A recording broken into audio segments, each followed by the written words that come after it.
Você vê que a Bíblia nada mais é do que um compilado de outras culturas predecessoras do judaísmo. Enfim, né? Então fica muito difícil a gente crer como um livro sagrado, um livro que é réplica de inúmeras histórias de outras culturas. Que é o que Tomás de Aquino falou, né? Que é o motor e move que move todas as coisas, né? Potenciato não é PA, mas é ato puro primeiro, para que depois haja potência e a sequência desse movimento. Então veja que... Na verdade, ele plagiou Aristóteles, né? Foi Aristóteles que falou isso. Não, mas ele não plagiou, não. Não, como não? Motor de móvel, inclusive até o nome foi Aristóteles que... Então, mas...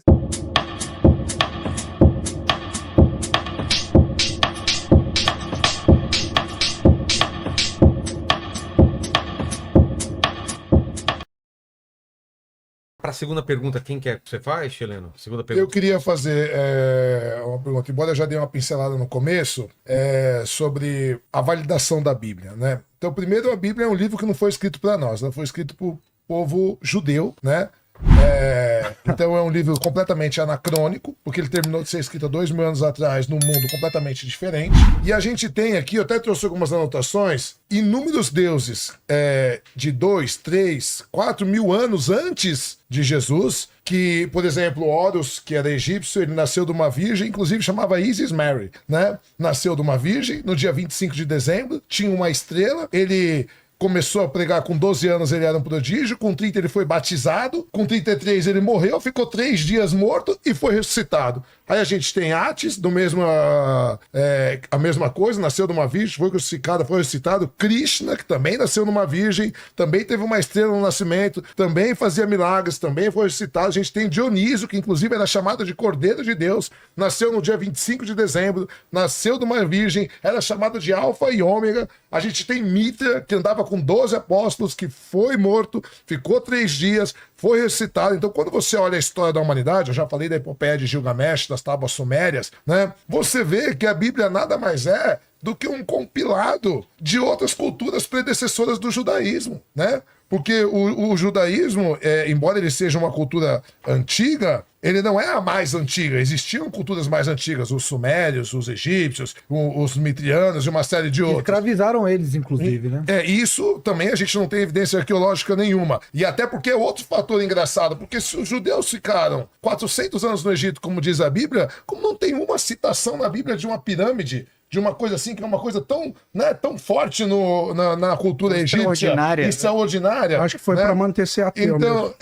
Então assim, como vocês lidam com isso? Porque tem tantas evidências, e aí sem contar no fato, né, tem o maior biblista do Novo Evangelho hoje vivo, um cara chamado Bart de Ehrman, ele escreveu um livro chamado O que Jesus Disse e o que Jesus Não Disse, e ele era extremamente protestante, e ele foi estudar idiomas mortos para poder traduzir a Bíblia, e ele acabou virando ateu, né? E ele diz assim, a gente não tem absolutamente nenhum pergaminho, nenhum, que é contemporâneo ao escritor. A gente tem cópias das cópias das cópias. E sabendo, né, que idiomas mortos, a gente tem uma ideia do que foi escrito, né? Porque os tradutores não sabem efetivamente. E a gente tem hoje cadastrado só no Novo Testamento, na academia, 5.760 divergências entre os pergaminhos. Porque a gente sabe também que cada escriba, né, mudava ou ao seu bel prazer, propositalmente, ou às vezes errava uma letra, ou a interpretação era diferente, enfim. Então fica muito difícil a gente crer como um livro sagrado, um livro que é réplica de inúmeras histórias de outras culturas. Como que vocês explicam isso? Vai lá, Gui. Ótimo falar. Então, acaba provando o que Heródoto disse, né? Que ou pelo menos Calvino, semi religione. Então, as pessoas têm a necessidade de buscar um Deus mas é para muita adorar. Coincidência. Então, mas aí eu concluo, vou desenvolver. Sim. Não tem problema não. É que eu sou faixa preta, então às vezes, como você é faixa roxa... Aí você olha pra faixa. Isso que o Chileno falou tem no documentário Zeitgeist, né? Parece que algumas coisas foram plagiadas, né? Plagiadas e tal, e outras coisas foram confirmadas. Mas vamos lá. Eu inclusive duvido um pouco dessa literatura, né? Dessa semelhança que você citou de Íris aí, né? Parece que não é contemporâneo depois da ideia de Jesus. Mas assim, um dos pontos interessantes é que toda mentira, toda religião tem as suas verdades. Nós não podemos dizer, por exemplo, o Ellen White, as testemunhas de Jeová, mas quando essas verdades são organizadas sistematicamente, elas encontram inverdades. Então, é claro que a apresentação transcendente à percepção humana, ela parasita a uma certa realidade que é a Bíblia. Então, assim, por isso que nós vamos ver eventos semelhantes aos dos judeus cristãos depois, justamente por causa dessa parasitação que eles fazem desse ideal de Salvador. Mas um ponto interessante, o que faz a Bíblia um ponto distinto, então, dentro das demais. Por exemplo, quando Moisés escreve o Pentateuco, ele está escrevendo, inclusive, respondendo a Enuma-Elish, a epopeia de Gilgamesh, que já existia. Concorda? Mas 1000 anos antes. 1000 anos antes. Mas olha que coisa interessante. Se você lê essas literaturas, como qualquer outra, inclusive qualquer construção mitológica, nada mais são que meras expressões psicológicas do que o ser humano tem. Exatamente. Então não, mas... Como o cristianismo. Por favor, deixa eu avançar então. Aí olha que coisa interessante. Então, elas são meras reproduções da mente. Entretanto, a Bíblia apresenta uma distinção ontológica. Quando Moisés ele escreve Gênesis capítulo 1, versículo 2, versículo 1, no princípio criou Deus os céus e a terra era sem forma e vazia. É o princípio chamado Creatio ex nihilo, isto é, criação a partir do nada. Se você vê a epopeia de Gilgamesh, você vai ver Enuma-Elish, inclusive a literatura babilônica, você vai ver que Deus ele cria a partir de alguma coisa. Agora, essa ideia, inclusive, é o princípio da metafísica, o princípio da causalidade, que fala se algo veio existir, tem uma causa anterior. E como que então Moisés escreve um documento a qual ele está afirmando que Deus ele criou a partir do nada? Você não vai encontrar, o segundo versículo da Bíblia. Então, por isso que eu estou dizendo, meras reproduções psicológicas do que o ser humano é, entretanto, alguém chegaria a falar, mas como é que você difundiu, ou elaborou, ou refletiu, ou filosofou sobre essa ideia, visto que nós não temos o princípio da causalidade ali, que é o que Tomás de Aquino falou, né, que é o motor e move, que move todas as coisas, né? Potência e ato não é PA, mas é ato puro primeiro, para que depois haja potência e a sequência desse movimento. Então veja que... Na verdade, ele plagiou Aristóteles, né? Foi Aristóteles que falou isso. Não, mas ele não plagiou, não. Não, como não? Motor de móvel, inclusive até o nome foi Aristóteles que deu. Mas ele admite. Ele cristianizou Aristóteles. Isso, a teologia dele. Não, isso é a gente sabe disso, século XII, XIII, XI, que nós estamos falando da escolástica, né? O racionalismo, o conceitualismo. Enquanto na patrística eles olhavam mais para Platão, né? Na escolástica eles olhavam mais para Aristóteles. Inclusive não só os católicos, inclusive os muçulmanos também, né? Perfeito. Também. Na realidade, Tomás de Aquino ele foi estudar com quem na Espanha? Al-Ghazali, que era, era um teólogo islâmico. Então ele pegou Aristóteles, e claro que ele fez a teologia de Aristóteles. Inclusive, eu não concordo com tudo. Mas o que eu estou dizendo é que ele admitiu estar utilizando que ele era fã de Aristóteles por causa de Al-Ghazali. Então, o que eu quero dizer é isso. Então, a Bíblia, ela mostra eventos ou apresenta circunstâncias, situações a qual nós não temos analogia. O ser humano é analógico. Você concorda comigo? Então, esses pontos é admirável. Faz uma literatura. Ou Deus revelou, ou aquilo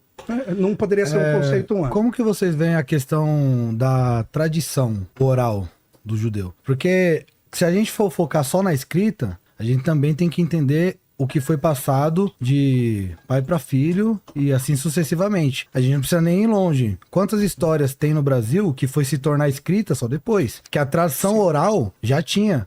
Contos do Nordeste, minha família é nordestina. Vários contos minha mãe relata que foi ser escrito só depois, que já é bem mais antigo. Então você usar alguns...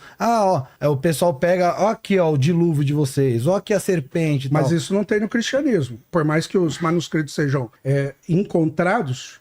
na realidade, a literatura se mostra que, por exemplo, quando Paulo escreve a igreja de Tessalônica, Jesus tinha ressuscitado pelo menos 20 a 11 anos. Então, é muito próximo para você construir uma mitologia. Pelo menos você precisa de outras gerações para que se construa isso. O problema é o telefone sem fio. Não, então vamos lá, acabou o tempo, agora já os 3 minutos de réplica. Manda bala aí. Tá. Então existe um grande problema aí, que é o telefone sem fio. Se os primeiros textos cristãos foram escritos 10, 15 ou 20 anos depois, pelo menos, com Paulo, você já tem um gap onde a mensagem pode pode ter sido distorcida inúmeras vezes. É porque Paulo não conheceu Jesus. Paulo não conheceu Jesus, ele teve contato com seguidores de Jesus, conforme que a gente encontra em suas cartas. Então a gente tem um problema aí de confiabilidade dessa mensagem. Outra coisa, mesmo a gente considerando os textos, eles foram adulterados, conforme as estimativas do Bart Ehrman, 400 mil vezes, quando os autores levantaram diferenças entre manuscritos os mais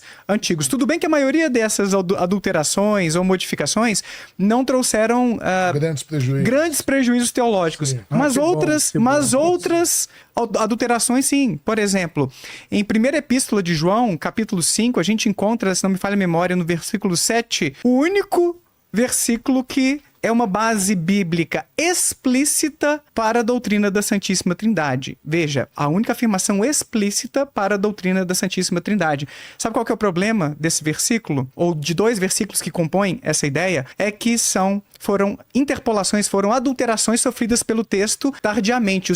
As primeiras versões desse texto não continham esse versículo. Então o problema que a gente está trazendo é que a Bíblia, embora possa ter algum lastro histórico de alguma coisa, talvez a existência ela de Jesus... é muito mais mitológica do que outra muito coisa. mais e quando mitológica. A gente fala de tradição oral, você perguntou a tradição dos judeus, por exemplo, vou te dar um exemplo. Para os judeus, na tradição oral, Eva não foi a primeira mulher criada por Deus. Não todas as linhas. Não. Lilith, mas não você todas. tá falando, você perguntou pra mim da tradição oral. Ok, mas existe a tradição oral dos judeus que Eva não foi a primeira. Tanto que no capítulo 1 de Gênesis, Deus diz que Deus pegou o do barro, formou, macho e fêmea os criou, certo? E depois no capítulo 2 diz que ele fez Adão dormir, tirar e tal. E aí a tradição oral dos judeus diz que ela não se submetia, foi expulsa, e aí por isso que Adão fala, essa sim é carne da minha carne. Outra coisa, a tradição oral, ela admitia